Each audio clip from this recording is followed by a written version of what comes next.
आज मैं एक स्टोरी सुनाऊंगी आपको। इस स्टोरी को सुनकर आप एक बात सोचने पर मजबूर हो जाएंगे कि जिस औलाद के लिए आप अपने सुख, चैन, अपनी नींद, अपना सब कुछ बेचकर उनके लिए सिर्फ धन जुटाने में लगे हैं, वो औलाद लास्ट में आपके साथ क्या कर सकती है। एक छोटी सी स्टोरी है, प्लीज स्टोरी को पूरा सुनकर जरूर जाइएगा। मुश्किल से आपका समय 1 या 2 मिनट लगेगा, लेकिन आप अपनी जिंदगी में बहुत चीजें सीख जाएंगे। कि एक बिजनेसमैन होता है जिसके 2 बेटे और उसकी पत्नी। उसका बिजनेस इतना अच्छा चल रहा था कि आसमान छू रहा था, बहुत अच्छा बिजनेस चल रहा था। लेकिन अचानक किस्मत ऐसी पलटी कि बिजनेसमैन बहुत ज़्यादा बीमार हो जाता है। फिर उसकी पत्नी और उसके बच्चे उसे डॉक्टर के पास ले जाते हैं। डॉक्टर इतना ज़्यादा वो बीमार हो जाता है कि डॉक्टर ये तक बोल देते हैं कि अब ये लेटे ही रहेंगे, ये उठकर अपने पैरों पर कभी नहीं खड़े होंगे। ये बोल तो सकते हैं, ये सब कुछ कर सकते हैं, लेकिन सिर्फ लेटे लेटे। ये अब और इनके पास अब बहुत कम दिन बचे हैं। तो उसके बच्चे और उसकी पत्नी उसको अपने घर ले आते हैं, उसका थोड़े दिन देखभाल करते हैं। फिर उसके बाद उनके बच्चे जो होते हैं ना, उनका मन भर जाता है। इसमें शहर में भी काफ़ी प्रॉपर्टी बनाया रहता है। तो उनके दोनों बेटे जो है ना, वो शहर का एक घर होता है, वहाँ पर चले जाते हैं अपने घर, पिता को छोड़ करके। फिर पत्नी भी थोड़े दिन रुकती है, 1 आध महीने पत्नी सेवा करती है। फिर पत्नी का भी मन अपने पति से भर जाता है। वो कहती है कि अब ये तो ठीक होंगे नहीं, और इनका कोई अब सहारा नहीं है, अब ये कुछ कर नहीं सकते, ये उठ के बैठ नहीं पाएंगे, ये लेटे ही रहेंगे। तो पत्नी अपने पति से बोलती है कि अब आप तो नहीं ठीक होंगे, लेकिन बच्चों को मेरी ज़रूरत है, तो मैं अपने बच्चों के पास जा रही हूँ और आपके पास नौकरानी छोड़ कर जा रही हूँ। नौकरानी आपकी देखभाल करेगी, आपकी सेवा करेगी। ये कहकर पत्नी भी चली जाती है। बिजनेसमैन को ये सुनकर बहुत ज़्यादा तकलीफ होती है, बहुत दुख होता है उसको कि जिसके लिए मैंने दिन रात एक किया, इतना बड़ा बिजनेस खड़ा किया, सब कुछ किया, उन्होंने मेरा साथ छोड़ दिया, वो मुझे इस हालत में छोड़कर चले गए।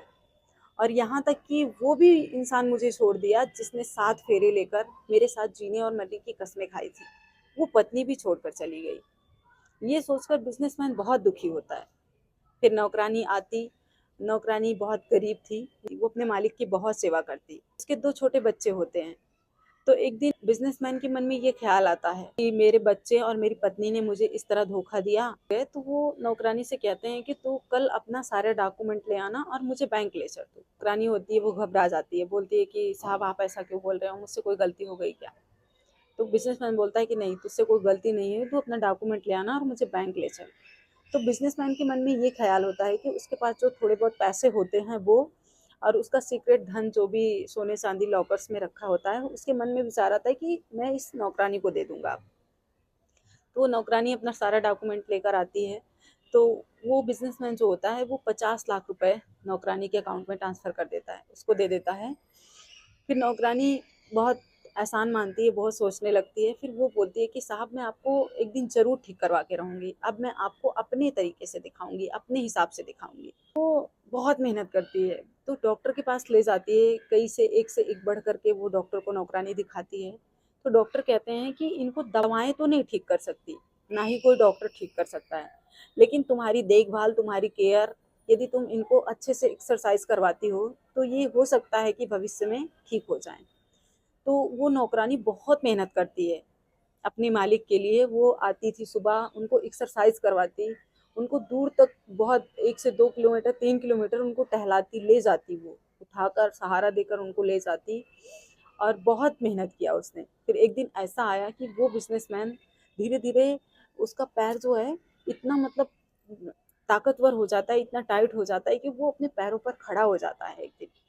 जब वो पैरों पर खड़ा हो जाता है तो फिर से वो मेहनत करता है, फिर से अपने बिजनेस को खड़ा करता है और उस बिजनेस का वारिस नौकरानी के दोनों बच्चों को बनाता है। वो दोनों बच्चों को गोद ले लेता है। फिर पलटवार होता है कि उसकी पत्नी और उसके बच्चों का बुरा वक्त शुरू हो जाता है। उनके पास कुछ भी नहीं बचता है, वो कुछ करने के लायक नहीं होते हैं। तो वो वापिस आते हैं अपने पिता के पास। जब उनको ये बात पता चलती है तो वो आकर गिड़गिड़ाते हैं, हाथ पैर जोड़ते हैं, लेकिन बिजनेसमैन उनको माफ नहीं करता है। कभी भी ना मेरा मेरा मत कीजिए कि जिसको आप सोच रहे हो कि यही हमारी सेवा करेगा, ये बुढ़ापे में हमारा सहारा बनेगा, तो कभी भी मेरा मेरा मत कीजिए। क्योंकि जो अपना होता है ना, अपने ही थे उसके दोनों बच्चे, पत्नी, वो कभी भी आपको छोड़ के जा सकते हैं आपके बुरे वक्त में। इसलिए हमेशा एक सच्चे और अच्छे इंसान को चुनो, क्योंकि जरूरी नहीं कि आपका खून ही आपका सहारा बने। कभी-कभी जिनसे हमारा कोई रिश्ता नहीं होता है, वो भी हमारा सहारा बन सकते हैं।